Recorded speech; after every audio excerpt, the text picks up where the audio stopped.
Welcome back. This is Kevin. We're here at the Remax Roundtable today. This is episode number 2 we're doing, and what we're trying to implement here is we're bringing in some locals that everybody knows, and just kind of keeping up with what's going on around us here at Podo, LaFleur County. We want to be informative, but also a little entertaining. I mean, that's kind of what our concept's trying to be here. We got Koda Glover here with us today. Everybody knows Koda. Koda. Heaton High School graduate, played at Eastern State College, went on to Oklahoma State, and then signed with the Washington Nationals. So tell us what you got going on now, Koda. What are you doing nowadays? Oh, so what we've done is we've taken kind of what – and by the way, I want to get this out here real quick. This guy right here put me on the map, and I'm dead serious. Whenever, we're from Heavener. That's where I graduated from. And the thing is we didn't have any exposure. I mean, there was no exposure down there. And he put on a showcase at Cameron, America. You remember that? Yes, I do. And, it really put a lot of kids on the map and ended up going from there to Tulsa, did the Team USA, went to St. Louis, Cary, North Carolina, and did the area code stuff. So I actually – I haven't ever told you this, but I actually owe a lot to you. I'm serious. I'm That's serious. Nice of you. I really do, because you gave me a lot of exposure. So appreciate that. And that's kind of what we're trying to do out here at the indoor is kind of do the same thing for these kids coming up. So it's a good thing we got going. For the people that don't know, Koda has an indoor facility here, training facility.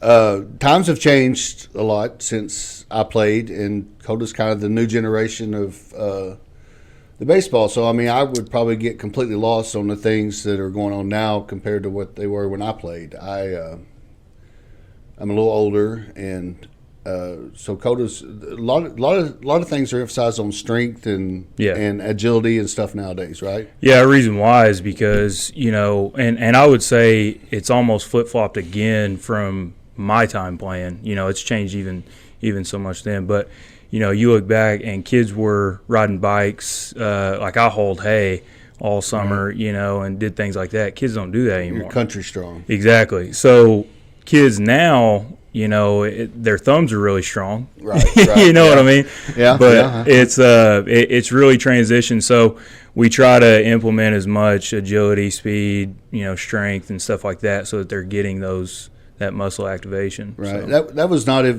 really an emphasis when I played. Right. I mean, the nutrition, right, the stuff like that was not. We went back to the days where they drank a 12-pack and smoked a pack of cigarettes before they pitched, but we weren't at the level that I see now. And like I said, I'm so far out of it. My last year was 2000, so 23 years out of the game. Right. It's changed a lot. It's changed a bunch, but at the same time, it's still the same game. It is. So I think, your emphasis on it and guys around your time playing and stuff, those are kind of the, I would say those are the baseline. We still use a lot of that stuff. I mean, you don't go jog, like you guys used to for miles, but there's still guys that do that and that works. It's just more individualized now. So that's sometimes it's simple, and I think sometimes people try to reinvent the wheel and make it a little harder than it is. I know you give lessons, and I've seen some of your videos and stuff online. I think the main concept of the stuff you're trying to teach the kids is I relate to. I mean, just the basics, the balance, staying over the rubber, 100%. Just the basics. But I think sometimes someone talks to, a new invention or something new people want to hear, so they're telling the same thing, but they're telling it a different way. Well, and that's the thing is kind of piggyback that a little bit.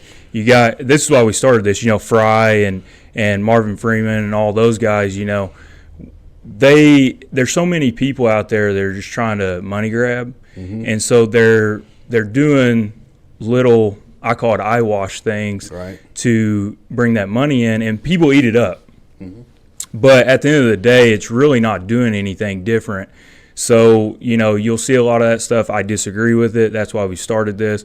we only charge like $30 for hitting and defense and like 50 for pitching. Right. Most people are charging that don't even have a sniff of what we have. They're charging, $80-$90 a session.